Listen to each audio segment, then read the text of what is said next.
Hola compañeros, buenas tardes, mi nombre es Lexi y el día de hoy les voy a hablar un poco sobre la historia con respecto a la educación inclusiva. Bueno, primero que nada los quiero contextualizar un poquito para que sepan que me voy a referir al término de educación inclusiva, que es como ahorita lo conocemos, como educación especial, porque vamos a hablar sobre sus principios.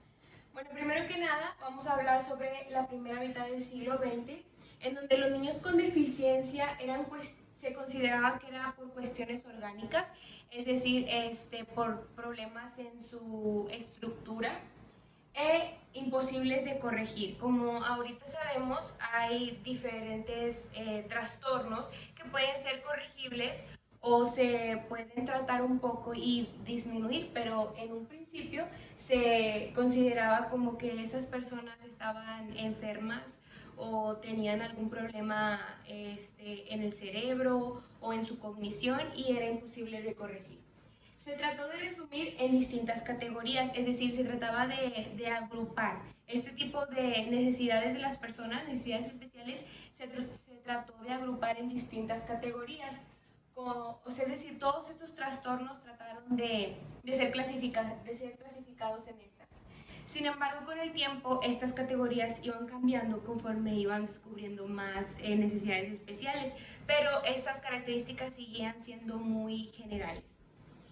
Se trajo dos consecuencias debido a que se agruparon en estas categorías. La primera fue que se consideraba que esto ya no era bueno, o sea, no era bueno clasificar a estos niños con necesidades especiales en categorías, por lo tanto se convocó a un diagnóstico preciso del trastorno, es decir, que ahora sí se dedicaban a diagnosticar a cada individuo por sus características o sus necesidades especiales y aceptación de que los alumnos con retraso o disminución deberían de estar en escuelas específicas y así es como surgen las escuelas especiales que hace algunos años atrás estaban muy arraigadas.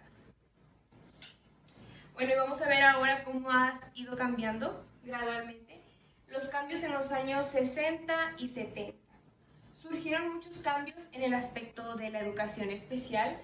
Primero que nada, fue una nueva concepción del desarrollo y la deficiencia. Conforme más se avanzaban, se realizaban más estudios, más investigaciones en este ámbito y más personas se trataban de encargar de estas personas con necesidades educativas especiales, por lo cual se dio una nueva concepción del desarrollo y la deficiencia. ¿A qué se refiere con esto? A que se hacía alusión a que las personas no precisamente nacían así o no únicamente era de nacimiento o eran inherentes, sino que también tenía mucho que ver el aspecto social, en donde ellos se desarrollaban, la cultura, su familia. Otro aspecto fue una perspectiva distinta de los procesos de aprendizaje, es decir, aquí ya se dio cuenta que no todos los niños iban a tener siempre el mismo problema o que ese problema iba a ser gradual, sino que existía la posibilidad de que ese niño fuera tratado y pues la necesidad que él tenía pues fuera disminuyendo o no fuera tan arraigada. Una revisión de evaluación psicométrica, es decir, ya les había mencionado que se realizó una evaluación diagnóstica, pero ahora era una evaluación psicométrica, es decir, ahora era más precisa, involucrando distintos aspectos. Mayor número de profesores competentes, es decir, que se preparó a mayores profesores, a mayores docentes que fueran capaces de atender las necesidades especiales de estos niños, es decir, que tuvieran la paciencia y la pedagogía de poder enseñarles. La extensión de la edad obligatoria. Bueno, aquí se llegó a una conclusión en que la edad obligatoria debería ser la educación, perdón, debería ser obligatoria para todos, o sea, en educación básica. Y se llegó a la conclusión de que en la antigüedad había mucha deserción académica porque niños que tenían necesidades educativas especiales, sus padres decidían sacarlos de la escuela porque consideraban que pues no iban a cumplir con lo que deberían de hacer en el aula. Valoración de escuelas de educación especial. Bueno, aquí las escuelas de educación especial tuvieron mayor énfasis, es decir, se comenzaron a enfocar en que éstas brindaran un servicio adecuado para los alumnos y que pues tuvieran todos los materiales y lo que era necesario para que ellos pues tuvieran una buena educación. Bueno, ahora voy a hablar sobre una nueva terminología. Es cuando ya vamos adentrándonos un poquito a lo que ahora conocemos como educación inclusiva. Los alumnos con necesidades educativas especiales, surge esta nueva terminología porque pues antes se consideraban personas con retraso o utilizaban muchos términos denigrantes. Pero fue hasta que se creó el informe Warnock, que fue publicado por el secretario de Educación del Reino Unido, que se utilizó esta terminología de necesidades educativas especiales para definir a las personas que pues en algún momento de su educación presentaban problemas. Y trajo consigo 3 consecuencias, o este informe hablaba especialmente de 3 aspectos. El primero era que agrupar las dificultades de los niños en categorías no era bueno. ¿Por qué no era bueno? Como ya les había comentado, estas categorías estaban muy generalizadas. Entonces, los niños que pertenecían a dicha categoría no todos tenían las mismas características o los mismos rasgos. Entonces, no era favorable para ellos porque el tratamiento o la atención que se le daba a este tipo de categorías no le era favorable a todos, porque cada uno era diferente y pues obviamente tenía necesidades particulares. El otro punto fue la valoración del carácter relativo y contextual, que era, como ya les había comentado, es que los niños no únicamente era por su aspecto biológico, sino que también tenía mucho que ver el aspecto contextual, la sociedad, el ambiente en el que ellos se desenvuelven, la escuela, su familia. Es decir, que no todo era absoluto, sino que pues también había cierto rango o margen de error. Problemas de aprendizaje pueden presentarse en cualquier momento. Aquí agruparon a los niños con necesidades educativas especiales, no únicamente a los que habían nacido con algún problema o alguna discapacidad, sino a aquellos que durante su crecimiento presentaran en su educación básica alguna discapacidad o que batallaran o alguna dificultad o alguna necesidad. Entonces se agrupó aquí también a los problemas de aprendizaje.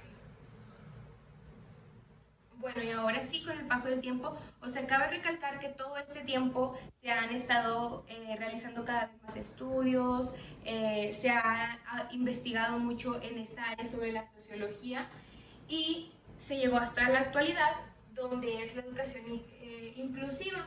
Y se dice que la educación inclusiva, que es la que actualmente nos rige en la reforma, busca la integración de los alumnos con necesidades educativas especiales, que era la terminología anterior que se utilizaba, desde los centros específicos hacia los centros ordinarios. Aún existen muchos centros específicos en donde se encuentran niños con esta necesidad educativa especial.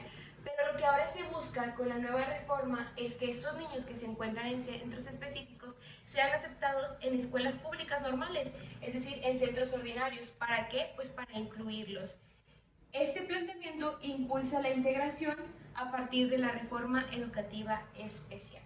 Y bueno, la reforma de la educación trajo consigo 2 cosas, o se busca principalmente cumplir con 2 cosas.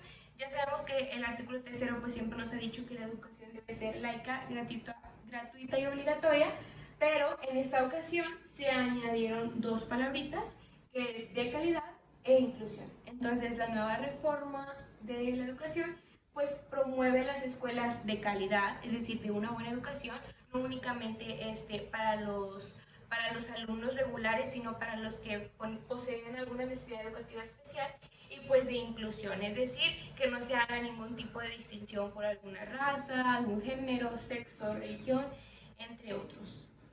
Y pues es así como ha sido gradualmente el proceso de la historia de la educación inclusiva, como pasa de denigrar en un principio mucho a los niños que tenían algún déficit o alguna necesidad especial y eran tratados o eran considerados que ya no tenían ninguna posibilidad de continuar con sus estudios, y como ahorita se le ha dado especial enfoque a este ámbito y pues se ha habido mucho cambio, mucha mejora. Incluso pues ha habido muchos estudios en donde se han descubierto muchos trastornos y se ha descubierto la forma de cómo tratar esos trastornos para contribuir a que los niños sigan estudiando y pues se desarrollen lo mejor posible en su vida.